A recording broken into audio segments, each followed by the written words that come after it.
লাজুকে অপমান করার শাস্তি বনলতাকে দিল অনুভব।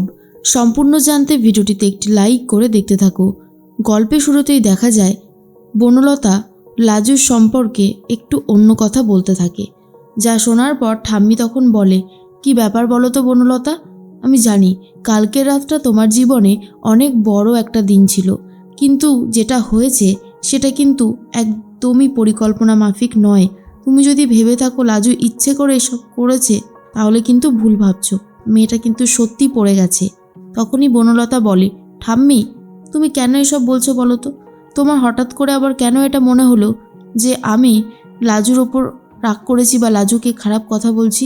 আসলে আমি এটাই ভাবছি যে লাজুর তো অনেক বড় ক্ষতিও হতে পারত। লাজু যদি একটু দেখে চলাফেরা না করে তাহলে তো সমস্যা। ঠাম্মি বলে, আসলে মেয়েটার না কপালটাই খারাপ, কোনো দিকেই মেয়েটার একটা গতি হচ্ছে না, সেই জন্যই মেয়েটা খুব মনমরা হয়ে থাকে। যাই হোক, তুমি ওর ওপর রাগ করে থেকো না। বনলতা বলে, না না, আমি একদমই ওর ওপরে রাগ করে নেই। ঠাম্মি ও কোথায়? আমি তো ওকে খুঁজছিলাম।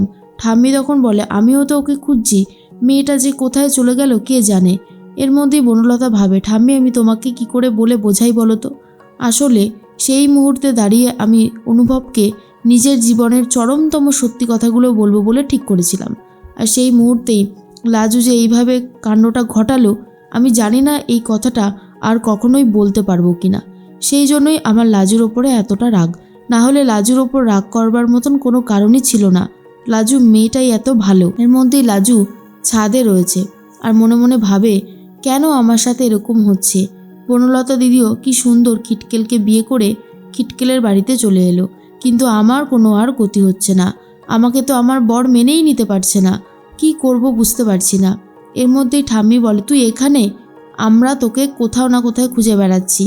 লাজু তখন বলে, ও ঠাম্মি, আমার ভালো লাগছিল না, তাই আমি এখানে এসে বসেছি। ঠাম্মি বলে, কেন ভালো লাগছিল না কেন? কি হয়েছে? মন খারাপ? দেখ লাজু, তুই যদি মন খারাপ করে থাকিস, সারাক্ষণই তোকে মন খারাপ করে থাকতে হবে। এখন তো এই বাড়িতে রয়েছিস, যে কটা দিন থাকবি অন্তত একটু ভালোভাবে থাক, আর কোনো চিন্তা করিস না। আমরা আছি তো, ঠিক একটা তোর গতি হয়ে যাবে।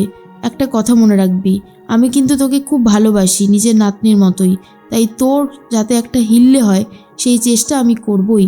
এরপরেই লাজু ঠাম্মিকে জড়িয়ে ধরে আর বলে, বনলতা দিদি খিটকেল নিশ্চয়ই আমার ওপর খুব রাগ করেছে বলো।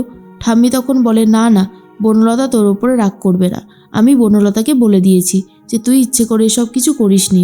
লাজু বলে, জানি না বনলতা দিদি বিশ্বাস করেছে কিনা। এদিকে বনলতা ঘরে চলে আসে আর নিজের জিনিসপত্রগুলো গোছাতে থাকে। তখন লাজু না বলে কয়ে একদম ডিরেক্ট ঢুকে পড়েছে ঘরে। বনলতা বলে, দেখ লাজু, তোকে একটা কথা বলি, এইভাবে না বলে কয়ে যে কারোর ঘরে হুট করে ঢোকা যায় না, বুঝলি? এটাও একটা ম্যানার্স। আর এটা শোনার পরে লাজু বলে, বুঝতে পারিনি গো বনলতা দিদি, ভুল হয়ে গেছে। ঠিক সেই মুহূর্তেই বনলতা বলে, আমার নাম তো বনলতা, আর তুই আমাকে বনলতা দিদি বলেই ডাকবি, ময়ূর দিদি আর বলবি না, কেমন? তখনই লাজু বলে, ঠিক আছে, আমি আর তোমাকে এই ডাকে ডাকবো না। আর এটা শোনার পরেই লাজুর একটু মনটা খারাপ হয়ে যায়। লাজু বলে, এই যে তোমাদের চা, সকালবেলায় এই বাড়িতে চাটা আমি করি, এই অভ্যাসটা রয়েছে এখনও, তাই আজকেও সবার জন্য চা বানিয়েছি। এর মধ্যেই কিঙ্কিনি এসে বলে, কই দেখি দেখি আমাদের নতুন বউকে, কি ব্যাপার, কাল ঘুমোতে দিল? ঘুম হয়েছে তোমার? বনলতা বলে, দুটোর একটাও নয়। আসলে তো তুমি জানোই কাল যে সিচুয়েশন ছিল। কিঙ্কিনি বলে, চিন্তা করো না, সময় সব কিছু ঠিক করে দেবে। আমি কিন্তু রাতে এসে সব গল্প শুনবো। এখন আমার স্কুল আছে, বেরিয়ে যাই তাহলে।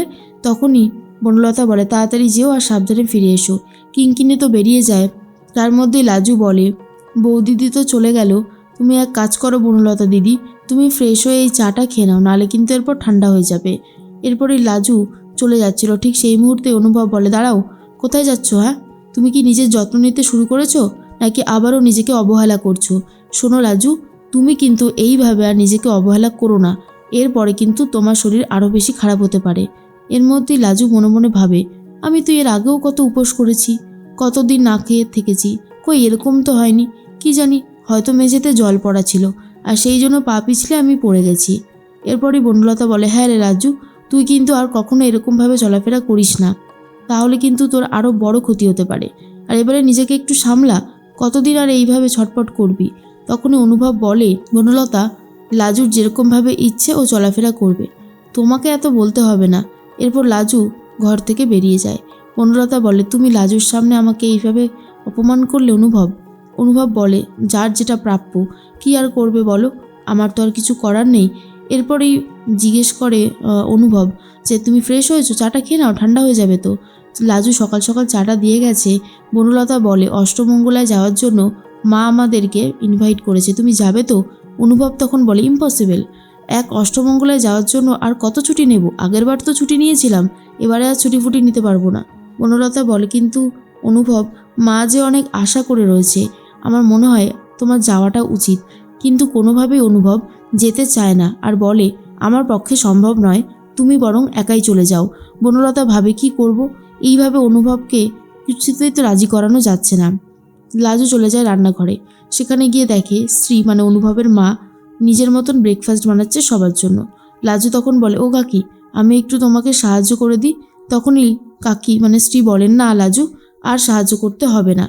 তোমার একটা কথা বলো তো তুমি, যে সেদিন সুদেবের সাথে তোমার কি কথা হলো?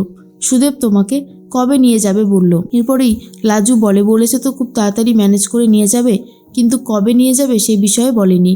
তবে তুমি চিন্তা করো না, আমার পরীক্ষার রেজাল্ট বেরোলেই আমি অনুদিদিকে বলে রেখেছি আমার জন্য একটা হোস্টেল খুঁজে দেবে, আর তারপর আমি সেই হোস্টেলে চলে যাব।